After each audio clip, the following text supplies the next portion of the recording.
April 1, 2025 മുതൽ പ്രാബല്യത്തിൽ വന്ന സാമ്പത്തിക ഇടപാട് മാറ്റങ്ങൾ. ഓഹരി വിപണിയിലും മ്യൂച്വൽ ഫണ്ടിലും നിക്ഷേപം നടത്തിയവർക്ക് അതാത് വിവരങ്ങൾ ഇനി മുതൽ ഡിജി ലോക്കറിൽ ലഭ്യമാകും.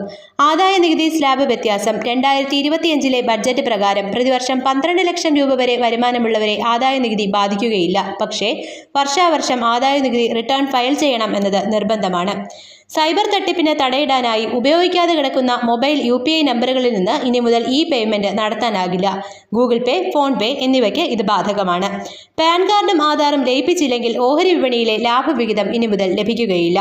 ക്രെഡിറ്റ് കാർഡ് റിവാർഡ് പോയിന്റ്സ് മാറ്റം വന്നു. SBI കാർഡിന്റെ റിവാർഡ് പോയിന്റ്സ് കുറച്ചു.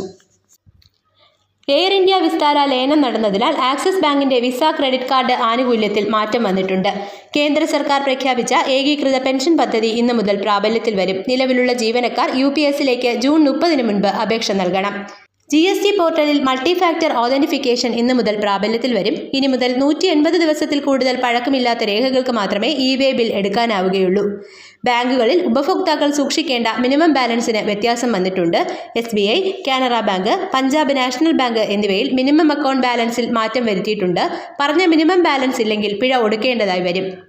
7,500 രൂപയിൽ കൂടുതലുള്ള മുറികൾ എടുക്കുന്ന ഹോട്ടലുകളിലെ റെസ്റ്റോറന്റ് സേവനത്തിന് ഇനി മുതൽ 18% GST നൽകേണ്ടതായി വരും. പുതിയ നികുതി റിട്ടേൺസ് ഫയൽ ചെയ്യാനുള്ള സമയപരിധി 1 വർഷത്തിൽ കൂട്ടി 4 വർഷത്തിലേക്കായി മാറ്റിയിട്ടുണ്ട്. 2.5 ലക്ഷം രൂപയിൽ കൂടുതലുള്ള യൂലിപ്പിൽ നിന്നുള്ള വരുമാനം മൂലധനമായി കണക്കാക്കി ഇനി മുതൽ നികുതി നൽകേണ്ടതായി വരും. 15 വർഷത്തിൽ കൂടുതൽ പഴക്കമുള്ള ഇരുചക്ര വാഹനങ്ങൾക്കും സ്വകാര്യ മുച്ചക്ര വാഹനങ്ങൾക്കും റോഡ് നികുതി 900 രൂപയിൽ നിന്നും 1,350 രൂപയാക്കി.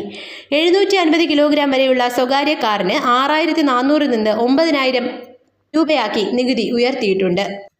15 ലക്ഷത്തിൽ കൂടുതൽ വിലയുള്ള ഇലക്ട്രിക് വാഹനങ്ങൾക്ക് വില 3 മുതൽ 5% വരെ നികുതി ഉയരും.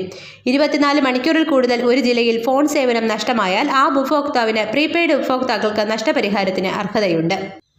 കേരളത്തിൽ ഇന്നു മുതൽ തൊഴിലുറപ്പ് വേതനം 346 രൂപയിൽ നിന്ന് 369 രൂപയായി ഉയർത്തിയിട്ടുമുണ്ട്. ഇതൊക്കെയാണ് ഏപ്രിലിൽ വന്ന പുതിയ മാറ്റങ്ങൾ.